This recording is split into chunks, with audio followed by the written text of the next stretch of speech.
Hi guys. சமீபத்தில் நான் யூடியூப்ல ஒரு மெக்கானிக் போட்ட வீடியோ பார்த்தேன். அவர் என்ன சொல்லியிருப்பாருன்னா, இந்த கார்பன் ஃபில்டர் வாங்குற காசுல இந்த மாதிரிப்பட்ட பேப்பர் ஃபில்டரு எட்டொன்னா வாங்கிடலாம்னு சொல்லியிருப்பாரு. ஸோ இந்த கார்பன் ஃபில்டர் எதனால ரேட்டு கூடுதல், இந்த ஃபில்டர் எதனால ரேட்டு குறவுங்கிறத நான் இப்போ சொல்கிறேன். பேஸ் செக்மெண்ட் காரு இல்லைன்னா மிட் செக்மெண்ட் காரில் இந்த நார்மல் ஃபில்டர் யூஸ் பண்ணுவாங்க. இந்த பேப்பர் ஃபில்டர் வந்துட்டு ஜஸ்ட் ஏரை மட்டும்தான் ஃபில்டர் பண்ணும். அதுக்கப்புறமா வெளியில இருந்து வரக்கூடிய டஸ்ட்டையும் ஃபில்டர் பண்ணும். இந்த ஏசி ஃபில்டரோட யூசேஜ் அவ்வளவுதான்.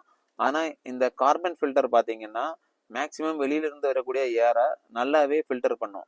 அது மட்டும் இல்லாம இதுல ஒரு ரெயின்ஃபோர்ஸ்ட் மெட்டீரியல், ஒரு ஆக்டிவேட்டட் கார்பன், அதுக்கப்புறமா பேட்டிகுலேஷன் ஃபில்டர், இந்த 3 லேயர் இதுல இருக்கும்.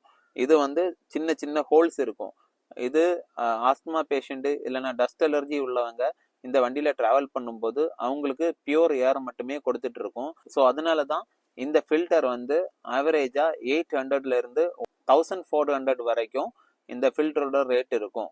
ஆனா இந்த ஏசி ஃபில்டர் பாத்தீங்கன்னா ஜஸ்ட் 150ல இருந்து 400 வரைக்கும் வரும். இந்த ஏசி ஃபில்டர் ஏர் குவாலிட்டி இண்டெக்ஸ் உள்ள வண்டியில் எல்லாமே யூஸ் பண்ணுவாங்க. இப்போ இது நெக்ஸான் டாப் எண்டு, இதுல ஏக்யூஐன்னு கொடுத்துருப்பாங்க. அப்படின்னா ஏர் குவாலிட்டி இண்டெக்ஸ், அதாவது கேபினுக்குள்ள வரக்கூடிய ஏர் எவ்வளவு பியூரா இருக்குங்கிறத இது மென்ஷன் பண்ணிக்கிட்டே இருக்கும். ப்ரீமியம் காசுல மட்டும்தான் இந்த ஃபில்டர் வரும். இது பேஸ் செக்மெண்ட் காரு இல்லைன்னா ஸ்டார்டிங் என்ட்ரி பாயிண்ட் கார்ல இந்த ஃபில்டர் வரும். யூடியூப்ல ஒரு வீடியோ போடுறதுக்கு முன்னாடி ஒரு விஷயம் என்னது, நம்ம சொல்ற விஷயங்கள் கரெக்டான்னு பார்த்துட்டு அதுக்கப்புறம் நீங்க வீடியோ மேக் பண்ணுங்க.